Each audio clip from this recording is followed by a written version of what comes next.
Now student अब हम लोग क्या डील करने जा रहे हैं, सेंटर ऑफ कॉनिक को किस तरह से फाइंड आउट। अगेन बहुत ही इंपॉर्टेंट क्वेश्चन है, हमेशा जो है क्वेश्चन एक आपको कॉनिक दे दिया जाता है और डायरेक्टली पूछा जाता है एक सेंटर बताइए, तो किस तरह से सेंटर निकालता है, क्या उसके स्टेप्स हैं, उसको हम लोग जो स्टडी कर रहे हैं।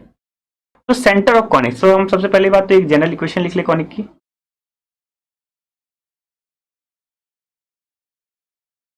तो ये हमारा जनरल इक्वेशन ऑफ कॉनिक होता है। हम करने की क्या कोशिश कर रहे हैं, हम सेंटर फाइंड आउट करने की कोशिश करते हैं। तो हम क्या करते हैं, इस पर्टिकुलर कॉनिक को हम लोग एस से नाम रेफर कर देते हैं। Let's say this is our S, ये कॉनिक को रिप्रेजेंट करता है। हम क्या करते हैं, पार्सली डिफरेंशिएट करते हैं विथ रेस्पेक्ट टू एक्स और उसको इक्वेट करते हैं जीरो को, और फिर पार्सली डिफरेंशिएट एस को करते हैं विथ रेस्पेक्ट टू वाई, उसको जीरो करते हैं। तो वहां से एक्स और वाई के दो लीनियर इक्वेशन आते हैं, उसी को सॉल्व करके हम centre of conic find out कर लेते हैं। तो हम इन जनरल क्या कर रहे हैं, partially differentiate with respect to X, partially differentiate with respect to X. I hope partial differentiation हमें जो है पता है किस तरह से किया जाता है। पार्शियली अगर करना होता है तो कीपिंग, अगर एक्स के रिस्पेक्ट में करना है तो कीपिंग वाई कांस्टेंट। तो अगर वाई कांस्टेंट है तो जहां जहां वाई है वो क्या हो जाएगा, जीरो। तो दैट मीन्स ये वैल्यू जीरो हो जाएगी, ये वैल्यू जीरो हो जाएगी, ये वैल्यू जीरो हो जाएगी। तो del S by del X, और एक्स के रिस्पेक्ट में जिस तरह से फुल डेरिवेटिव किया था वही करेंगे। तो क्या हो जाएगा, टू ए एक्स, आप देखेंगे तो क्या हो जाएगा, टू ए एक्स आएगा, प्लस टू जी एक्स का एक्स के रिस्पेक्ट में क्या हो जाएगा, टू जी, प्लस अब यहां देखेंगे यहां x भी है और y भी है। यहां केवल y होता तो जीरो होता, यहां x भी है y भी है। तो ओवरऑल x के रिस्पेक्ट में करेंगे, तो x के रिस्पेक्ट में करेंगे तो क्या आएगा, 2hy, और c की वैल्यू क्या हो जाएगा, जीरो। तो दैट मीन्स जीरो जीरो। अब ये 2 को कॉमन ले लेंगे तो ये इक्वेशन आ जाएगी। तो पार्शियल डिफरेंशियल इक्वेशन क्या होता है, x के रिस्पेक्ट में तो जहां y है वो value zero, y in the sense केवल y, ओनली y। तो जहां जहां ओनली y है तो B Y square only y है, 2fy ओनली y है वो जीरो। तो ए एक्स स्क्वायर में हम 2ax, 2hxy में हम x के रिस्पेक्ट में तो 2hy, और 2gx में x के रिस्पेक्ट में दैट मीन्स 2g। तो 2 को हम कॉमन लेंगे तो क्या आ जाएगा, ax plus hy plus g। Similarly del S by del Y equal to zero. तो अगर del S by del Y equal to zero तो अब आप क्या करेंगे, जहां x ओनली x है वो जीरो, तो ओनली x क्या है, ये जीरो, ओनली x क्या है, ये जीरो। तो ओवरऑल इक्वेशन क्या आ जाएगी, 2hy, 2hxy है तो y के रिस्पेक्ट में कर रहे हैं तो 2hx आएगा, तो ये 2hx आ गया, प्लस इसको कर रहे हैं तो 2by हो जाएगा, और इसको कर रहे हैं तो प्लस 2f हो जाएगा इक्वल टू जीरो। तो इससे इक्वेशन आ जाएगी hx plus by plus f equal to zero. Now इन दोनों को जो सॉल्व करेंगे, जो x और y की वैल्यू आएगी वही आपका क्या हो जाएगा, सेंटर ऑफ कॉनिक। तो हमारे लिए डायरेक्ट फॉर्मुलेशन को किस तरह से याद रखते हैं, अगर सॉल्व भी करेंगे, आप x के कोफिशिएंट को पहले गायब करेंगे, फिर x में इक्वेशन आ जाएगा उसको सॉल्व कर लेंगे, फिर x की वैल्यू y में रखेंगे तो y का इक्वेशन आ जाएगा। By solving this we get x value क्या है, H F minus B G upon A B minus square, Y की वैल्यू क्या हो जाएगी, G H minus F upon A B minus H square. इसको रिमेंबर रखने का तरीका क्या होता है, A B minus H square तो नीचे रहेगा ही, एफ एच क्योंकि यहाँ जी एफ है और यहाँ क्या हो जाएगा आपके पास देखा जाए तो ए एफ हो जाएगा, और बी जी उसकी जगह क्या हो जाएगा आपके पास जी एच हो जाएगा। तो x का coefficient H F minus B G upon A B minus H square, y का coefficient G H minus A F divide by A B minus H square, ये हमारे लिए डायरेक्ट सेंटर ऑफ कॉनिक आ जाएगा। तो again आप compare करेंगे equation को, A X square plus B Y square plus 2hxy plus 2gx plus 2fy plus c equal to zero से कंपेयर करेंगे, ए बी सी सारे वैल्यूज आपके जो भी वैल्यूज है वो वैल्यू आ जाएगी, और डायरेक्टली हम इस इक्वेशन में रख देंगे तो आपके पास क्या हो जाएगा, सेंटर की इक्वेशन हो जाएगी। आपको मेथड ही बता दिया गया कि किस तरह से निकला। आप पार्शियली डिफरेंशिएट करेंगे x को विथ रेस्पेक्ट s को विथ रेस्पेक्ट टू x, उसको जीरो करेंगे तो इक्वेशन x और y की आ जाएगी। सिमिलरली पार्शियली डिफरेंशिएट करेंगे विथ रेस्पेक्ट टू y, आपके पास x और y की इक्वेशन आ जाएगी, और यहीं से सॉल्व करना ही x और y, वही आपका क्या होता है, सेंटर का इक्वेशन होता है। इस पर्टिकुलर एक्सप्रेशन को अगेन आप डिटरमिनेंट के तरीके से भी याद रख सकते हैं, वो क्या है, तो आपको ये डेट में पता है, इसी को हम लोग क्या करते हैं, डेल्टा से रेफर कर रहे हैं, और इसको अगर आप जो है यूनिकली किस तरह से लिख लें,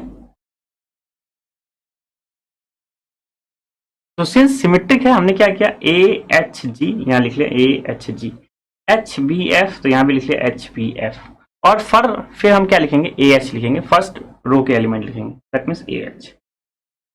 नाउ क्रॉस मल्टीप्लाई करते हुए चले जाएंगे और वैल्यू जस्ट लिख लें, क्या किया, ए एच जी जो second first row and second row as it is, बस हमने क्या किया, ए और एच का अगेन हमने फर्स्ट जो लास्ट कॉलम में क्या किया, लिखा है। अब इसको अगर सॉल्व करें, यानी कि इसका डिटरमिनेंट निकल क्या मिलेगा, A B minus H square निकलेगा, इसको सॉल्व करने के बाद इसको सॉल्व करेंगे तो क्या मिलेगा, एच एफ माइनस बी जी,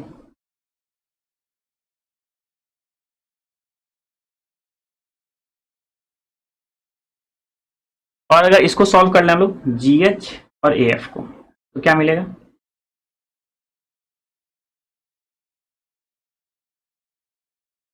तो आपको दिख रहा होगा जो सेंटर है वो उसी के अकॉर्डिंगली है। देखिए H F minus B G है ये, H F minus B G divide by A B minus H square your X coefficient, and G H minus A F divide by A B minus H square is your Y coefficient. तो remember रखने के बहुत सारे वे हैं, बहुत सारे logic है, again determinant के अकॉर्डिंग, क्योंकि इसको हमें हमेशा याद रखने की जरूरत होती है। कैसे लिखते हैं, ए बी सी और H G first row and first column same, और फिर जो बचा उसको हम लोग एफ लिख लेते हैं। और लिखने का तरीका, अगेन इसको डिटरमिनेंट हम लोग सॉल्व ना कर रहे हैं, डायरेक्टली वैल्यू करेंगे। डिटरमिनेंट सॉल्व करने के लिए एक जो है सीजर रूल है, उसको भी अकॉर्डिंगली हम डिटरमिनेंट को लिख सकते हैं। तो उसी सीजर रूल का ये वन ऑफ द पार्ट है। इसमें हमने क्या किया, first row and second row का as it is, and first row column के एलिमेंट को हमने लास्ट कॉलम में यहाँ लिख लिया और जस्ट मल्टीप्लाई कर दे जाए करते चले गए। तो A B minus H square मिला, H F minus B G मिला, और G H minus A F मिला, और यही हमारे लिए क्या हो जाएगा, एक्स की वैल्यू। इसको A B minus H square से, बस A B minus H square से डिवाइड करना है, तो ये एक्स की वैल्यू, ये वाई की वैल्यू डायरेक्टली आ जाएगी। तो रिमेंबर रख सकते हैं इस वे से, क्योंकि ये वे रिमेंबर आप नहीं रख पाएंगे। दो वे है, या तो हम डायरेक्टली इस वे से रिमेंबर रख लें डिटरमिनेंट की तरीके से, या आप कह सकते हैं एक्स के रिस्पेक्ट में एक्स के रिस्पेक्ट में डिफरेंशिएट कर ले, जीरो कर ले, वाई के रिस्पेक्ट में डिफरेंशिएट कर ले, जीरो कर ले, और इन दोनों का इक्वेशन को सॉल्व करना ही क्या हो जाता है, सेंटर हो जाता है। I hope student centre of conic का दोनों वे आपको समझ में आ गया होगा, first way and also the second वे। तो यूजुअली हम लोग सेकंड वे को ही प्रीफर करते हैं, क्योंकि ये डिटरमिनेंट को सॉल्व करना हमारे लिए आसान हो जाता है। डायरेक्टली एक्स और वाई की कोफिशिएंट हम लोग इस तरह से निकाल करते हैं, क्योंकि वो एक टीडियस वे हो जाता है। पहले आप पार्सली करेंगे, फिर पार्सली करेंगे एक्स और वाई के रिस्पेक्ट में, फिर दोनों इक्वेशन को सॉल्व करेंगे। तो अब डायरेक्टली हम इस फॉर्मुलेशन को यूटिलाइज करते हैं। आइए एग्जांपल लेते हैं और किस तरह से सेंटर ऑफ कॉनिक जो है फाइंड आउट करते हैं, just by applying this way. Suppose हमारे लिए क्वेश्चन क्या है, find the centre of conic निकालना है। तो सेंटर निकालना है, आपके पास एक जनरल इक्वेशन दे रखी है, या तो क्या करेंगे, इसको हम एस मान लेंगे, एक्स के रिस्पेक्ट में वाई के रिस्पेक्ट में डिफरेंशिएट कर ले, जीरो कर ले, तो वहां से दोनों को सॉल्व कर लेंगे, तो एक्स और वाई की जो वैल्यू आएगी वही क्या हो जाएगी, सेंटर हो जाएगी। उस तरह से भी डील कर सकते हैं, या आप डायरेक्टली हम ए बी सी की वैल्यू हम क्या कर ले, लिख लेते हैं जितने भी है जनरल इक्वेशन से, और डायरेक्टली जो इक्वेशन है उसमें डायरेक्ट पुट कर लेते हैं।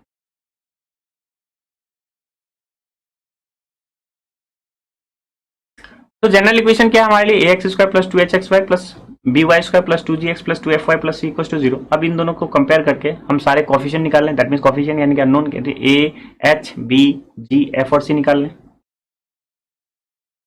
तो ए की वैल्यू क्या हो गई 14, ए की वैल्यू हमारे लिए 14 हो गई, 2h की वैल्यू क्या हो गई -4, बी की वैल्यू क्या हो गई 11, 2g की वैल्यू -44, 2f की वैल्यू -58 एंड सी की वैल्यू क्या हो गई 71। तो अगेन 2h की वैल्यू पता है, तो h की वैल्यू पता है क्योंकि आप डिवाइड कर देंगे, तो c की वैल्यू क्या हो गई 17, f की वैल्यू हो गई। सिमिलरली हमारे पास सारे वैल्यूज आ गए। नाउ सारी वैल्यूज आ गई, डायरेक्ट सेंटर ऑफ कॉनिक में हम क्या करेंगे, पुट कर देंगे इक्वेशन में।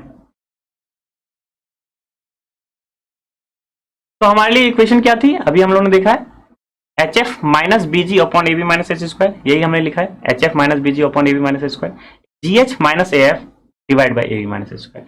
इसको हम इस वे से रिमेंबर भी रख सकते हैं। अगर स्टूडेंट आप ये डायरेक्ट वैल्यू निकाल सकते हैं, मैं यहाँ डायरेक्ट वैल्यू पुट कर देता हूँ सेंटर की, आप इसको सिंपली वेरीफाई कर सकते हैं, क्योंकि सारी वैल्यूज आपको पता है, एच की वैल्यू, एफ की वैल्यू, बी की वैल्यू, जी की वैल्यू, ए की वैल्यू, बी की वैल्यू, एच की वैल्यू, सारी वैल्यूज पता है। आप डायरेक्टली इसमें पुट करेंगे और जस्ट सिंप्लीफाई करेंगे तो वैल्यू 2,3 आ जाएगी, यही हो जाएगा सेंटर ऑफ द कॉनिक। तो ये डायरेक्ट वे था। आप अगर इसको रिस्पेक्ट में, एक्स के रिस्पेक्ट में, वाई के रिस्पेक्ट में भी डिफरेंशिएट करेंगे तो भी वहां से इक्वेशन आ जाएगी। जैसे सपोज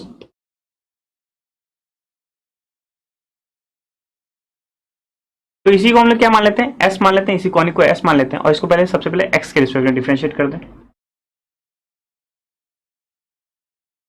एक्स के रिस्पेक्ट में डिफरेंशिएट यानी ओनली एक्स टर्म क्या हो जाएगा, जीरो, तो ओनली एक्स टर्म कहाँ कहाँ है, ये ओनली वाई टर्म जीरो, तो ओनली वाई टर्म क्या क्या हो गया, ये ओनली वाई टर्म है, और ये ओनली वाई टर्म है, तो ये कोफिशिएंट क्या हो जाएगा जीरो, क्योंकि आप वाई एज ए कांस्टेंट की तरह से डील करते हैं। Partial differentiate with respect to X, that means Y as a constant, और जहां ओनली वाई है वो क्या होगा, कांस्टेंट की तरह से डील होगा। और 14x² को क्या हो जाएगा, एक्स स्क्वायर का जिस तरह से इन जनरल हम लोग करते हैं एक्स स्क्वायर क्या हो जाएगा 2x, तो del S by del X क्या हो जाएगा 28x। अगेन अब इसका डिफरेंशिएट होगा, हमने बताया क्यों, क्योंकि y है और साथ ही साथ x भी है। अब x के रिस्पेक्ट में कर रहे हैं y को कांस्टेंट, तो क्या हो जाएगा -4y और -44x का दैट मीन्स क्या हो जाएगा -44। तो एक इक्वेशन मिली del X by del X equal to ये, और इसको हम लोग क्या करेंगे जीरो के इक्वेट करेंगे। Similarly del X by del Y निकाल लें, तो del X by del Y में पहला कोफिशिएंट जीरो हो जाएगा, ये तो क्लियर है। -4xy, तो क्या हो जाएगा y के रिस्पेक्ट में कर रहे हैं x कांस्टेंट, तो -4x plus 11y², y square का कर रहे हैं तो क्या हो जाएगा 22y